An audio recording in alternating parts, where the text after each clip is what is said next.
اس دعا کے ساتھ قائد اہل سنت، یہ سارا کچھ انہی کا ہے، ان کی نظر کرم سے ہی بنے گی، ان کی نظر کرم سے ہی چلے گی انشاءاللہ۔ میں ان کی خدمت میں گزارش کر رہا ہوں کہ وہ تشریف لائیں اور اپنے کلمات مبارک سے ہم سب کو محظوظ اور مستفید فرمائیں۔ نعرہ تکبیر، نعرہ رسالت، قائد اہل سنت حضرت مولانا شاہ احمد نورانی۔ تشریف رکھیے، تشریف رکھیے، تشریف رکھیے، تشریف رکھیے، تشریف رکھیے، میں درخواست کرتا ہوں تشریف رکھیے۔ بہت بہت شکریہ، جزاکم اللہ۔ اعوذ باللہ من الشیطان الرجیم، بسم اللہ الرحمن الرحیم، الحمد للہ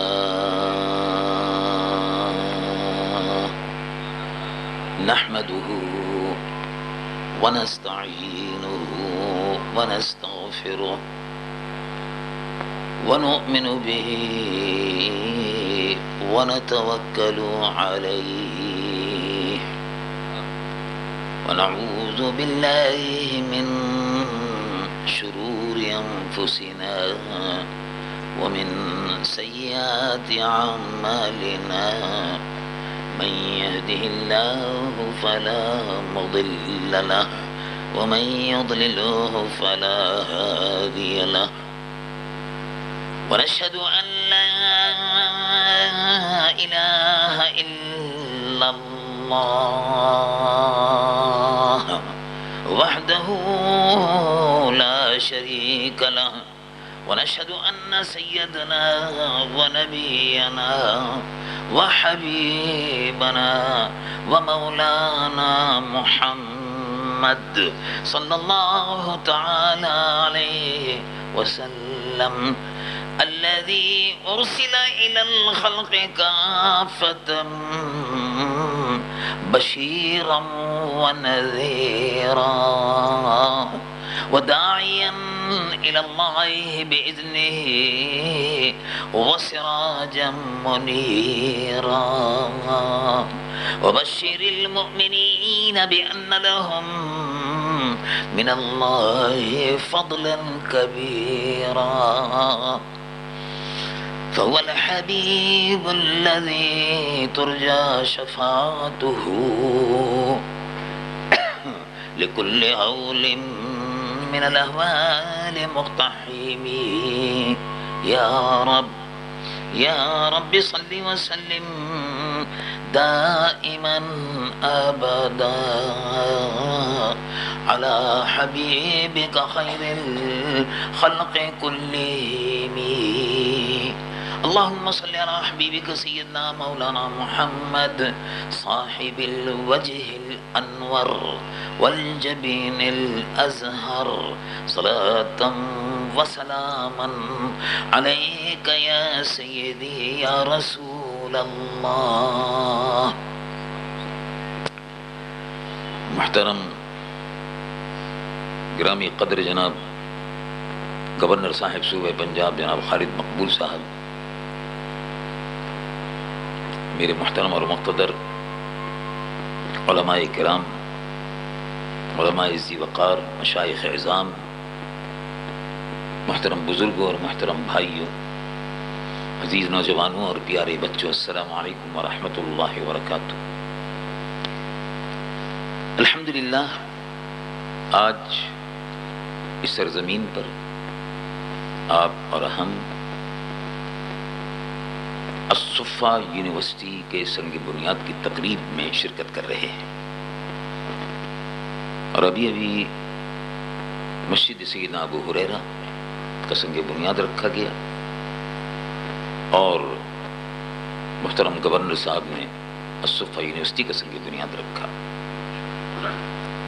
ہمیں بڑی خوشی ہے، انتہائی مسرت ہے، ورلڈ اسلامک مشن کا یہ پروجیکٹ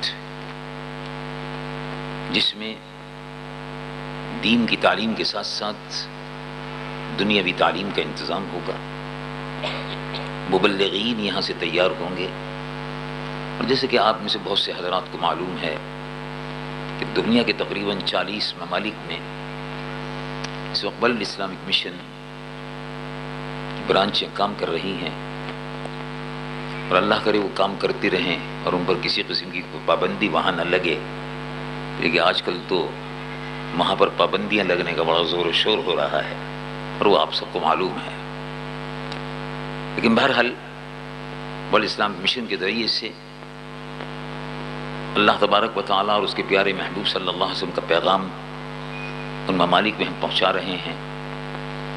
مسجدیں بن رہی ہیں، مدرسے کھول رہے ہیں اور کالجز بھی اس کے ساتھ ساتھ کھول رہے ہیں۔ یورپ، خاص طور پر کینیڈا، یورپ اور نارتھ امریکہ، یونائٹڈ اسٹیٹس اور کینیڈا، ان میں خاص طور سے ہم نے اپنی دی ہوئی اللہ کی دی ہوئی توفیق کے مطابق جو بھی ہو سکتا تھا وہاں کر رہے ہیں، اور امید ہے انشاءاللہ یہ کام آئندہ بھی جاری رہے گا۔ بعد میں پھر یہ خیال ہوا اور محسوس ہوا کہ پاکستان میں بھی ایک ایسا ادارہ ضرور، اب تک ہم دوسرے مدارس سے فارغ التحصیل علماء کو لینگویجز کورس کراتے تھے اور ان کو بھیج دیتے تھے، لیکن اب شروع سے اور ابتدا سے دینی تعلیم کا ایک حسین امتزاج دینی اور دنیاوی تعلیم کا انشاءاللہ یہاں قائم ہوگا، اور آپ حضرات کے اور ہمارے بچے دین کی تعلیم حاصل کرنے کے بعد عظمت مصطفیٰ صلی اللہ علیہ وسلم کے پرچم لہرانے کے لیے یورپ اور امریکہ اور افریقہ میں جائیں گے۔ اس وقت پوری زمین پیاسی ہے، پوری زمین جو ہے اللہ کی یہ زمین پیاسی ہے، انسانیت پیاسی ہے۔ یورپ اور امریکہ اخلاق سے عاری ہو گئے، ان کے پاس جس کو کہتے ہیں مورل اور اسپریچول ویلیوز، اخلاقی اور روحانی قدریں یورپ میں، امریکہ میں ختم ہو چکی ہیں۔ ان لوگوں کے یہاں اب کوئی اخلاقی قدر نہیں رہی۔ ان کے یہاں ہر سال آپ اخبارات میں پڑھیں گے ایک ایک ملک میں 5-5، 10-10، 15-15 لاکھ حرامی بچے ہر سال پیدا ہوتے ہیں، عورتیں جن کو چھوڑ کر چلی جاتی ہیں اسپتالوں میں، اور پھر حکومت ان کی پرورش جو ہے وہ کرتی ہے۔ امریکہ میں بھی یہی ہو رہا ہے، کینیڈا میں بھی یہی ہو رہا ہے، اور برطانیہ بھی یہی ہو رہا ہے۔ جو حضرات اخبارات پڑھتے ہیں ان کو معلوم ہے، سالانہ رپورٹ چھپتی ہے۔ اب تو پارلیمنٹ میں، لندن کی پارلیمنٹ میں، ہاؤس آف کامنز میں یہ مسئلہ زیر بحث آیا کہ یہ لوگ حرامی بچے پیدا کر کر کے اسپتالوں میں چھوڑ کے چلے جاتے ہیں، اور اسٹیٹ جو ہے، ایکسچیکر، اسٹیٹ سرکاری خزانہ جو ہے وہ ان پر خرچ ہو رہا ہے۔ اور اس پر بحث ہو رہی ہے کہ یہ بند ہونا چاہیے، جو چھوڑ کر جائے اسی کی ذمہ داری ڈالی جائے۔ بہرحال یہ الگ مسئلہ ہے۔ اخلاقیات سے وہ لوگ عاری ہیں، اور اخلاقیات اور روحانیت سے جب عاری ہو جائے کوئی قوم تو پھر اس پر تباہی آتی ہے۔ چنانچہ اسلام اپنی اعلیٰ اخلاقی اور روحانی قدروں کی وجہ سے پھیل رہا ہے۔ صحافی حضرات بھی اور وہ حضرات جو اخبارات کا مطالعہ کرتے ہیں وہ جانتے ہیں کہ 2 سال پہلے امریکہ کی 225 سالہ تاریخ میں پہلا واقعہ تھا کہ 150 کے قریب مسلمان عمائدین، ائمہ مساجد اور خطباء کو وائٹ ہاؤس میں افطار ڈنر کی دعوت دی گئی۔ افطار کی، رمضان شریف، مسلمان ان کے احترام میں، ان کی عزت افزائی کے لیے 225 سال کی جمہوری تاریخ میں پہلی مرتبہ یہ ہوا۔ 200 سال پہلے جب وہاں وائٹ ہاؤس میں ایوان صدر میں وہ ختم ہوئی، اس تقریب کی رپورٹنگ دسمبر 99 کے اخبارات میں اس کی رپورٹنگ ملے گی آپ کو۔ جب وہ ختم ہوئی تقریب، یعنی افطار ہوا، ڈنر ہوا، پہلی مرتبہ 225 سال میں وائٹ ہاؤس میں کمرہ مخصوص کیا گیا، اذان ہوئی، نماز مغرب ہوئی۔ افطار ڈنر میں تقریر کرتے ہوئے اس وقت جو صدر تھے ان کی بیگم نے فرمایا کہ وی admit that Islam is the fastest growing religion in this region۔ ہم کو یہ اعتراف کرنا چاہیے کہ اسلام اس ریجن میں، اس خطے میں تیزی سے پھیلنے والا مذہب ہے، تو اسلام تیزی سے پھیل رہا ہے۔ اس لیے آپ نے رپورٹ پڑھی ہوں گی کہ امریکہ میں مسلمانوں کی تعداد اس وقت 60 لاکھ سے زیادہ ہے، اور یہ بھی رپورٹ آپ نے پڑھی ہوگی کہ اس وقت الحمدللہ امریکہ میں 1300 سے اوپر مسجدیں ہیں۔ برطانیہ میں جہاں کسی زمانے میں ہم سفر کرتے تھے تو میلوں کہیں مسجد نظر نہیں آتی تھی، یعنی 200 300 میل پر مسجد نظر نہیں آتی تھی، نہ مسجد ہوتی تھی. لیکن الحمدللہ 50 سال کے اندر اللہ رب العالمین جل جلالہ عما نوالہ نے ایسے مواقع پیدا فرما دیے کہ اب اسی انگلستان میں 1200 سے زیادہ مسجدیں آج موجود ہیں، مسلمانوں کے مدرسے ہیں، کالجز ہیں اور کام کر رہے ہیں. تو اسلام تیزی سے پھیل رہا ہے. یہ اپنی اعلیٰ اخلاقی روحانی تصورات، عمل، روحانی طریقہ زندگی، اخلاقی زندگی اور اخلاقی قدریں، روحانی قدریں جس کو انہوں نے محفوظ کیا ہوا ہے، خاندانی قدریں، اس کی وجہ سے اسلام تیزی سے مقبول ہو رہا ہے. اور غالباً اسی کا رستہ روکنے کے لیے بہت سی تدابیر اختیار کی جا رہی ہیں، اور اس کا بہرحال ہمیں سوچ سمجھ کر مقابلہ یقیناً کرنا ہوگا، اور کر بھی رہے ہیں اور انشاءاللہ کرتے رہیں گے. یہ تو ازل سے ستیزہ کار رہا ہے تا امروز، چراغ مصطفی سے شرار بولہبی. تو میں یہ عرض کر رہا تھا کہ آج کے دور میں اسلام کی اعلیٰ اخلاقی اور روحانی قدروں کو روشناس کرانے کی ضرورت ہے. اسلام امن کا دین ہے، اسلام رواداری کا دین ہے. ابھی مجھ سے ایک صاحب کہنے لگے، میں بہاولپور کا سانحہ ہوا تو تیسرے دن میں بھی وہاں پہنچ گیا. اسے کہنے لگے یہ تو بڑی عجیب بات ہے، آپ چرچ میں گئے، آپ پادری صاحب سے ملے، آپ ان کے پاس بیٹھے رہے، ان کو تسلی دیتے رہے. مجھے تو بڑی حیرت ہوئی یہ دیکھ کر. میں نے کہا بھائی کوئی حیرت کی بات نہیں ہے اس میں بہاولپور میں جو سانحہ ہوا، دہشت گردی جو ہوئی ہے، پاکستان کی اسلام اور مسلمانوں کی پیشانی پر یہ کلنک کا ٹیکا جس نے بھی لگایا ہے وہ اسلام کا، مسلمانوں کا اور پاکستان کا بدترین دشمن ہے. پاکستان کی تاریخ میں ایسا حادثہ کبھی نہیں ہوا. یہ ایک بہت بڑی سازش تھی، اور اس سازش کے ڈانڈے عام طور سے رواج تو ہمارا یہی ہے کہ ہم یہ کہہ دیتے ہیں کہ یہ بیرونی سازشیں تھی، بیرونی ہاتھ تھا. لیکن افسوس یہ ہے کہ وہ ہاتھ ابھی تک دستیاب نہیں ہو سکا. اس کے لیے بڑی جدوجہد کرنی پڑے گی. میں بھی گورنر صاحب سے کہہ رہا تھا کہ اگر انتظامیہ کو دہشت گردی، فرقہ وارانہ تصادم کے سلسلے میں اور دہشت گردی روکنے کے سلسلے میں ناکامی ہو، تو جہاں دہشت گردی ہو پوری انتظامیہ کو معطل کر دیا جائے اور اس کو ذمہ دار بنا لیا جائے. اگر 2-3 مرتبہ ایسا ہو جائے پھر آپ دیکھیے کہ اربوں روپیہ جو انتظامیہ پر خرچ ہو رہا ہے اس میں بڑی بچت ہو جائے گی، اور یہ اس کی وصولیابی کا انتظام بھی ہو جائے گا. لیکن افسوس ہے کہ ابھی تک ایسا نہیں ہوا. تو میں ان سے عرض کر رہا تھا کہ ماضی میں مسلمان بادشاہ اور سلاطین، آپ کو بتانا چاہتا ہوں، مسلمان بادشاہ اور سلاطین جب کسی ضلع میں، تحصیل میں بدنظمی ہوئی اور فسادات ہوئے یا چوریاں اور ڈاکے پڑے تو پورے ضلع کی انتظامیہ ذمہ دار ہوتی تھی اور اس کو معطل کر دیا جاتا تھا. اور اس کے بعد ایسا ہوتا تھا کہ پھر اس انتظامیہ کو نااہل قرار دے کر کان پکڑ کے نکال دیا جاتا تھا. ہائر اینڈ فائر والی بات ہوتی تھی. لیکن ابھی تک ایسا نہیں ہوا، اور ظاہر ہے اس میں دباؤ ہوتا ہے. تو سیاسی حکومتوں پر تو دباؤ ڈالا جا سکتا ہے، لیکن موجودہ حکومت جو ہے وہ تو اس کو تو کسی قسم کے دباؤ کو قبول کرنا ہی نہیں چاہیے. وہ تو مصلحتوں سے بالا تر ہو کر کام کر رہی ہے اور کام کرنا چاہیے. تو میں یہ عرض کر رہا تھا کہ جب میں وہاں گیا تو انہوں نے کہا، میں نے کہا بھائی یہ تو بہاولپور کا ہمارے یہاں کا چرچ ہے. ہم تو لندن میں بھی جاتے رہتے ہیں، امریکہ میں اور یورپ میں، آسٹریلیا میں، نیوزی لینڈ میں چرچ میں جاتے رہتے ہیں، پادریوں سے ملاقاتیں کرتے ہیں، کارٹیسی کال کرتے ہیں، ان سے ملتے رہتے ہیں. یہ تو کوئی نئی بات نہیں ہے. اور دوسری یہ کہ ہمارے مذہب کی تعلیم ہے. دیکھیے کتنا اہم فیصلہ ہے جو اللہ کے محبوب سید العالمین محمد رسول اللہ صلی اللہ علیہ وسلم نے ارشاد فرمایا کہ دیکھو بھائی، سیدنا ابو بکر بھی ہیں، عمر بھی ہیں رضی اللہ عنہم ورضوا عنہ. تو ارشاد فرمایا دیکھو اسلامی حکومت میں غیر مسلم اقلیتیں ہیں، ہمارے یہاں بھی ہیں. اسلامی حکومت میں رسول اللہ صلی اللہ علیہ وسلم کے عہد اقدس میں نظام مصطفیٰ کی جب حکومت تھی، اقلیتیں تھیں. تو ارشاد فرمایا کہ ہم فی ذمتنا، بڑے مشہور تاریخی الفاظ ہیں رسول اللہ صلی اللہ علیہ وسلم کی اس دنیا سے رخصت ہونے سے 3 دن پہلے. صاحب کنز العمال نے اس کو نقل کیا. ہم فی ذمتنا، ابو بکر و عمر، غور سے توجہ سے یہ بات سنو. ہم فی ذمتنا، یہ جو اقلیتیں ہیں غیر مسلم، یہ ہمارے ذمے میں ہیں. یعنی ہم پر ان کی ذمہ داری ہے. کیا ذمہ داری ہے؟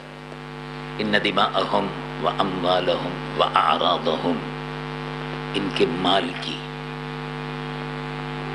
ان کے خون کی، ان کی جان کی، ان کی عزت و ناموس کی اور ان کی عبادت گاہوں کی ایسے ہی حفاظت کی جائے جیسے تم اپنی عبادت گاہوں کی حفاظت کرتے ہو، جیسے تم اپنی جانوں کی حفاظت کرتے ہو، جیسے تم اپنی عزت و آبرو کی حفاظت کرتے ہو. غیر مسلموں کو جتنا تحفظ اسلام نے دیا ہے، اور حضور پر نور رحمت للعالمین محمد رسول اللہ خاتم الانبیاء والمرسلین نے عطا فرمایا ہے، روح زمین کا کوئی مذہب ایسا نہیں کر سکتا. ابھی آپ دیکھیے ہندوستان میں کیا ہو رہا ہے. بھارت کی ریڈیکل گورنمنٹ، بھارت کی جنگجو حکومت جو بی جے پی کی شکل میں ہے، 13 جماعتی اتحاد کے نتیجے میں وجود میں آئی ہے، جو ہندو تھا، ہندو مذہب کے علم بردار بن کر باقاعدگی کے ساتھ میں، پورے زور کے ساتھ میں ہندو مذہب کو نافذ کر رہی ہے.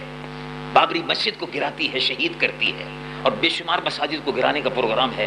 ہندوستان میں آئے دن فرقہ وارانہ فسادات ہوتے ہیں. انہوں نے چرچوں کو آگ لگائی، پادریوں کو زندہ جلایا، ننس کی آبرو ریزی کی، گینگ ریپ کیا گیا، ننس کی آبرو ریزی کی گئی. ہندوستان میں یہ سارے واقعات ہوئے. پاکستان میں الحمدللہ نہیں ہوا تھا. یہ ایک بہت بڑی سازش تھی. اس کا مقصد یہ تھا کہ یہاں بھی اگر ایسا ہو جائے، چرچ کی بے حرمتی ہو، اقلیتوں کا خون بہے، تو اس وقت یورپ، امریکہ، کینیڈا، انگلینڈ اور اسکینڈینیوین کنٹریز میں اور ساؤتھ امریکہ میں اور آسٹریلیا میں، ان یورپین ممالک میں اور بر اعظم آسٹریلیا میں 2 کروڑ مسلمان آباد ہیں.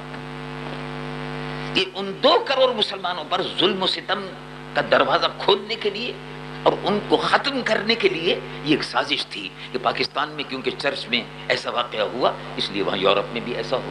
لیکن مجھے امید ہے، اگرچہ وہاں آج کل مسلمان بڑی تکلیف میں ہیں اور رپورٹ سے آپ کو مل رہی ہوں گی، اخبارات میں بھی آ رہی ہیں، وہاں کے خود اخبارات نے بعض نے لکھا، اور انتظامیہ بھی وہاں اس سلسلے میں الرٹ ہے.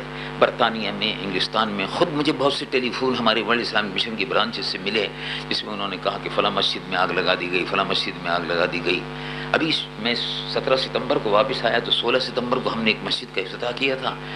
اس مسجد میں بھی اس کے کمرے میں آگ لگا دی گئی، لیکن بہرحال پولیس نے اس پر قابو پایا.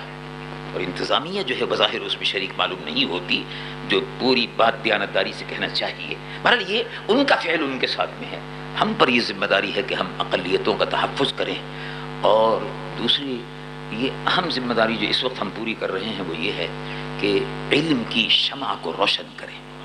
قرآن مجید و فرقان حمید کی سب سے پہلی وحی آپ کو معلوم ہے کیا تھی؟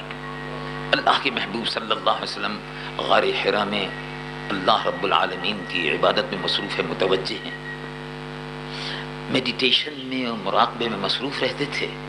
تو رسول اللہ پر وحی الہی کا نزول ہوا. رب العالمین جل جلالہ عما نوالہ ارشاد فرماتا ہے، اقرا اقرا اقرا بسم ربک الذی خلق. اے محبوب پڑھیے. تو حضور نے ارشاد فرمایا، جبرائیل تشریف لائے اور کہا پڑھیے، اقرا ما انا بقارئ ما انا بقارئ، میں اس طرح پڑھنے والا نہیں ہوں. اقرا صرف اقرا، ایسے پڑھنے والا نہیں. ما انا بقارئ. پھر ارشاد گلے سے ملے، لپٹے، جبرائیل امین رسول اللہ صلی اللہ علیہ وسلم سے لپٹے. یہ پہلی وحی ہے، قرآن کی یہ پہلی سورت ہے، یہ پہلا لفظ ہے. اقرا پہلی آیت ہے، اقرا بسم ربک الذی خلق. اور اس کے بعد پھر شروع ہو جاتا ہے. پھر جبرائیل نے فرمایا اقرا، پھر تیسری مرتبہ فرمایا اقرا. جب جبرائیل نے فرمایا اقرا بسم ربک الذی خلق، اپنے اس رب کے باسم ربک الذی خلق، اپنے اس رب کے نام سے پڑھیے جس نے پیدا فرمایا ہے. تب رسول اللہ صلی اللہ علیہ وسلم نے تلاوت قرآن فرمائی. میں عرض کر رہا تھا کہ اسلام میں تو تعلیم کا اتنا اہتمام ہے کہ پہلی وحی میں پڑھو. پڑھو کا لفظ آیا، پڑھو، اقرا، پڑھو۔ اور سید العالمین مصطفیٰ صلی اللہ علیہ وسلم جب مدینہ منورہ میں ہجرت فرما کر تشریف لے گئے، مسجد کا سنگ بنیاد رکھنے کے بعد دوسرا کام صفہ مدرسے کی بنیاد رکھ دی، صفہ مدرسے کی بنیاد رکھ دی۔ معلوم ہوا کہ مسجد اور مدرسہ اسلام میں دونوں ساتھ ساتھ ہیں۔ میں کبھی کبھی بڑے تعجب سے ایک زمانے میں جایا کرتا ہوں نا، وہ کبھی ویسے یہودی تو زیادہ اتنے فراغ دل نہیں ہیں، وہ تو بہت کم اجازت دیتے ہیں، میں ان کے سینیگاگ میں بھی گیا ہوں، لیکن عیسائیوں کے یہاں وہ بڑی فراغ دلی سے کہہ رہتے ہیں آپ آئیے دیکھیے کیا ہے۔ اب میں خود بھی صدر میں کراچی میں رہتا ہوں، تو چاروں طرف صدر میں جس علاقے میں رہتا ہوں تو چاروں طرف عیسائیوں کی بستی ہے، یعنی ان کے فلیٹس ہیں، ان کے مکانات ہیں، ملتے رہتے ہیں، آتے جاتے دیکھتے ہیں کہ میں محلے میں رہتا ہوں، اسی میں مجھے رہتے ہوئے تقریباً 53 سال ہو گئے۔ تو ان کے چرچ میں بھی میں کبھی کبھی جاتا رہتا تھا ایک زمانے میں، اب تو زیادہ نہیں جاتا اس لیے کہ مصروفیات دوسری ہو گئی، لیکن کسی زمانے میں بعض مسائل کو بتانے کے لیے، ان سے گفتگو کرنے کے لیے، ان کو سمجھنے کے لیے، سمجھانے کے لیے بڑی محبت کے ساتھ آپس میں ایک دوسرے سے ملتے رہتے، کوئی کسی قسم کی کوئی ویسی بات نہیں ہوتی تھی، اس لیے کہ ہمارا مذہب بھی خود ہم سے یہی کہتا ہے وَلَا تُجَادِلُوا أَهْلَ الْكِتَابِ إِلَّا بِالَّتِي هِيَ أَحْسَنُ۔ جب بھی تم اہل کتاب سے گفتگو کرو تو مجادلہ کی نوبت اگر آ جائے تو مجادلہ مت کرو، ضد اور ہٹ درمی مت کرو، الا باللتی ہی احسن، جب بھی اہل کتاب سے بات چیت کرو تو بڑے نرم روی کے ساتھ، الا باللتی، بڑے احسن طریقے سے، بڑی خوش اخلاقی سے بات کرو۔ تو میں وہاں جاتا رہتا تھا، تو اس میں جو بات میں آپ کی خدمت میں عرض کرنا چاہتا تھا وہ یہ تھی کہ ہمارے آقا مولا حضور پر نور صلی اللہ علیہ وسلم نے سب سے پہلے نظام تعلیم کو قائم کیا۔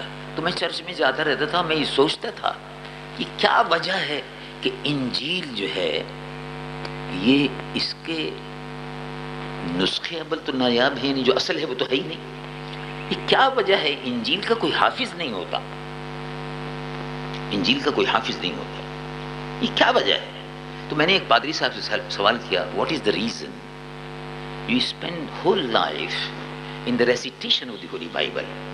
اس کی کیا سبب ہے کہ آپ نے اپنی پوری زندگی بائبل کے پڑھنے میں گزار دی، but you cannot memorize it. Why you cannot memorize it? What is the reason behind it? تو اس پر وہ خود تعجب ہوا، اور ان کو معلوم نہیں تھا بیچاروں کو، تو کہنے لگے کہ there is any book، کوئی ایسی کتاب ہے کہ it could be memorized، کہ وہ حفظ کر لی جائے؟ میں نے کہا یس، ہولی قرآن، قرآن شریف کو حفظ کیا جا سکتا ہے۔ بعض پادریوں سے جب برطانیہ میں ایک مرتبہ تو ہم نے بڑا زبردست حضرت مولانا مجاہد ملت مولانا عبدالستار نیازی صاحب رحمۃ اللہ علیہ، ہم ہر وہ ساتھ تھے لندن میں، اور پروفیسر سید شاہ فرید الحق صاحب جنہوں نے قرآن شریف کا انگریزی میں ترجمہ کیا ہے، ہم سب ساتھ تھے۔ تو خود پادریوں نے ہم کو گرجے میں دعوت دی اور کہا کہ آپ آئیے اور تقریر کیجیے، اور تقریر کا عنوان یہ ہے کہ قرآن اللہ کا کلام اور کتاب مقدس قرآن مجید ایسا ہے جس میں تبدیلی نہیں ہوئی۔ اس میں حضرت مولانا نیازی صاحب نے بھی بڑی زبردست تقریر فرمائی دلائل سے، پروفیسر سید شاہ فرید الحق صاحب نے، اور یہ فقیر بھی کھڑا ہوا اور ہم نے بھی عرض کیا۔ میں نے صرف اتنی بات عرض کی، میں نے کہا بات اصل میں یہ ہے کہ قرآن شریف جو ہے یہ عربی زبان میں ہے اور یہ بدلا نہیں ہے ابھی تک۔ تو انہوں نے کہا کہ اس کا ثبوت کیا ہے کہ بدلا نہیں ہے؟ میں نے کہا ثبوت یہ ہے کہ انجیل جو ہے آپ کی وہ برطانیہ میں انگریزی میں پڑھی جاتی ہے، اور جب ایک انگریز فرانس میں جاتا ہے تو اس کو چرچ میں تو اس فرانسیسی میں انجیل پڑھی جا رہی ہے، اس کی سمجھ میں پلے میں کچھ نہیں پڑتا، اور جب وہ جرمنی جاتا ہے تو وہاں جرمنی میں پڑھی جا رہی ہے۔ ملک بدلتا ہے تو انجیل بھی بدل جاتی ہے۔ اور قرآن کی میں نے کہا پادری صاحب خصوصیت یہ ہے کہ ملک بدلتا ہے، قرنیں بدلتی ہیں، موسم بدلتا ہے، سرحدیں بدلتی ہیں، زبانیں بدلتی ہیں، لیکن جس ملک میں آپ چلے جائیں وہی قرآن پڑھا جائے گا جو مدینہ منورہ میں رسول اللہ پر نازل ہوا، جو مکہ معظمہ میں رسول اللہ پر نازل ہوا وہی قرآن پڑھا جائے گا۔ ایک آدمی پاکستان سے چلے، بادشاہی مسجد میں اس میں نماز پڑھی، نماز پڑھنے کے بعد قرآن شریف میں تلاوت قرآن سنی، اب وہ چلتے چلتے انقرہ پہنچ گیا، وہ ترکی ہے، اب چلتے چلتے پہنچ گیا، وہاں کی زبان فارسی ہے، کابل کی جامع مسجد میں نماز پڑھی تو سبحان اللہ کابل کی جامع مسجد میں وہی قرآن پڑھا جا رہا تھا جو بادشاہی مسجد لاہور میں تھا۔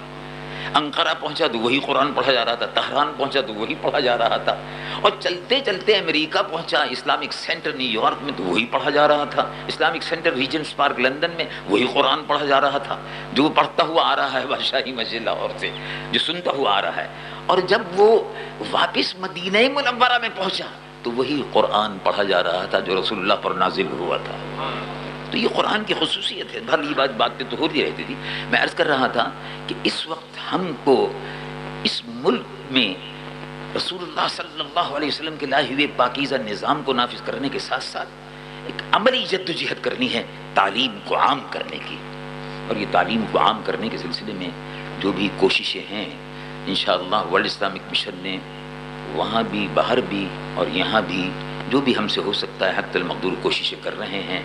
میں اپنے محترم رفیق اور ہمارے ورلڈ اسلامک مشن کے انفارمیشن سیکریٹری محترم علامہ قاری محمد زوار بہادر صاحب کو دل کی گہرائیوں سے مبارکباد پیش کرتا ہوں، اور وہ تمام معاونین بھائی مختار صاحب، سید جمیل الرحمان صاحب، طارق صاحب، اس تمام جتنے بھی معاونین ہیں جنہوں نے اس زمین کو خریدنے عملی کردار ادا کیا، حاجی عبدالرزاق صاحب کراچی سے، بھائی مختار صاحب اپنے گجرے سے، بھائی طارق صاحب لیسٹر سے، اور یہ تمام جتنے بھی ساتھی ہیں جن کے تعاون پر ان کا دلی شکریہ ادا کرتا ہوں۔ اللہ تعالیٰ ان کو بہترین جزائے خیر عطا فرمائے۔ اور اسی کے ساتھ ساتھ آپ حضرات کے بھی تعاون کا، آپ کی تشریف آوری کا دل کی گہرائیوں سے شکریہ ادا کرتا ہوں، اور میں امید کرتا ہوں کہ انشاءاللہ العزیز وہ وقت بھی آئے گا کہ یہاں عظیم الشان عمارتیں اور عظیم الشان مسجد تعمیر ہوگی، اور آپ اپنی آنکھوں سے دیکھیں گے، آپ کے اور ہمارے بچے پڑھ رہے ہوں گے، عالم دین بن کر یہاں سے نکلیں گے۔ اور اس وقت ضرورت ہے اسلام کی اشاعت کے لیے افریقہ کی سرزمین پر۔ یہ افریقہ کی سرزمین بڑی اہم بن گئی ہے اب، اس لیے کہ ایک زمانے میں ہمارے پوپ صاحب جو تھے انہوں نے یہ فرمایا کہ افریقہ میں آنے والی صدی میں، یہ کوئی سن 81 کی 81 کی بات ہے، انہوں نے نائجیریا کا دورہ کیا، اور میں اس زمانے میں وہیں سیریلون میں تھا، تو وہ دورہ کر کے وہاں سے واپس گئے تو میں نے رپورٹ پڑھی، میرے پاس بھی وہاں سے ویٹیکن سٹی سے اخبارات اور رسائل ان کے آتے رہتے ہیں، تو انہوں نے کہا کہ مجھے امید ہے، اس لیے کہ دنیا میں اس وقت صرف ایک کانٹیننٹ مسلمان ہے جہاں مسلمانوں کی اکثریت ہے، امریکہ کا کانٹیننٹ، یورپ کا کانٹیننٹ، آسٹریلیا کا کانٹیننٹ، یہ سب کے سب عیسائی ہیں۔ تو پوپ صاحب نے اپنی خواہش کا اظہار، ظاہر ہے ایک مذہب کے رہنما کی حیثیت سے ان کی خواہش ہوتی، جیسے ہماری خواہش یہ ہے کہ یہ صدی مسلمانوں کی صدی ہے۔ پچھلی صدی میں رشیا تباہ ہوا، اور اس صدی میں جو اور لوگ سپر پاور کے دعوے دار بن رہے ہیں وہ بھی انشاءاللہ تباہ ہو کر رہیں گے، اور اسلام سرخرو ہو کر نکلے گا، یہ ہماری خواہش ہے۔ تو میں عرض کر رہا تھا کہ پوپ صاحب کی خواہش تھی اور انہوں نے بیان کیا، اور باقاعدہ آیا کرسچین سائنس میں مضمون ان کا آیا، اور اس میں انہوں نے کہا کہ میں دعا کرتا ہوں کہ یہ افریقہ کا جو کانٹیننٹ ہے اس میں 60% مسلمان ہیں، اس کا مطلب یہ ہے کہ مسلمانوں کی اکثریت ہے افریقن کانٹیننٹ، باقی سارے کانٹیننٹ عیسائی ہیں۔ آسٹریلیا اگرچہ بر اعظم ہے، جزیرہ ہے، لکھ رہے بر اعظم ہے، وہ بھی ایک کانٹیننٹ ہے، اتنا بڑا ہے، یورپ ایک کانٹیننٹ ہے، امریکہ ایک کانٹیننٹ ہے، شمالی امریکہ۔ تو کہا میری خواہش ہے کہ آگے چل کر افریقہ کا یہ کانٹیننٹ آگے چل کر آنے والی صدی میں یہ عیسائی کانٹیننٹ ہوگا۔ بھلے ان کی خواہش تھی، کوئی بری بات نہیں ہے، ہر ایک کی اپنے مذہب کے سلسلے میں یہی خواہش ہوتی۔ ہم لوگوں نے میٹنگ کی، اور میٹنگ کرنے کے بعد یہ طے کیا کہ انشاءاللہ آنے والی صدی میں افریقہ کا کانٹیننٹ مسلمان ہی رہے گا اور 60% سے آگے بڑھے گا۔ چنانچہ الحمدللہ بہت سے مبلغین نے وہاں کام شروع کیا۔ اب جو اسٹیٹسٹکس یہ پچھلے سال آئے ہیں اس کے مطابق افریقہ میں، پورے افریقن کانٹیننٹ میں مسلمانوں کی آبادی 65% ہو گئی۔ یہ ان کی ہے، میں سمجھتا ہوں کہ اس سے زیادہ ہے، لیکن بہرحال جو اسٹیٹسٹکس آئے ہیں ان کے مطابق میں عرض کر رہا تھا. تو یہ ہماری خواہش ہے کہ افریقہ کی سرزمین پر پوری دنیا میں رسول اللہ صلی اللہ علیہ وسلم کے دین کو، حضور کی امت کا یہ فرض ہے کہ وہ ان کے دین کو پھیلائے، ان کے دین کے ماننے والوں کے مستقبل کو سنوارے، اسلام کے روشن پہلو کو، اسلام کے روشن مستقبل کو اور اسلام کے روشن پہلو کو غیر مسلموں کے سامنے اجاگر کیا جائے. یہی دین اب رہ گیا ہے جس میں اخلاقی اور روحانی قدریں موجود ہیں، اور انشاءاللہ آپ حضرات کے تعاون سے یہ ادارہ انشاءاللہ آئندہ حضرت علامہ قاری محمد زبار بہادر صاحب کی سرپرستی میں پھلے گا، پھولے گا. وآخر دعوانا الحمدللہ رب العالمین.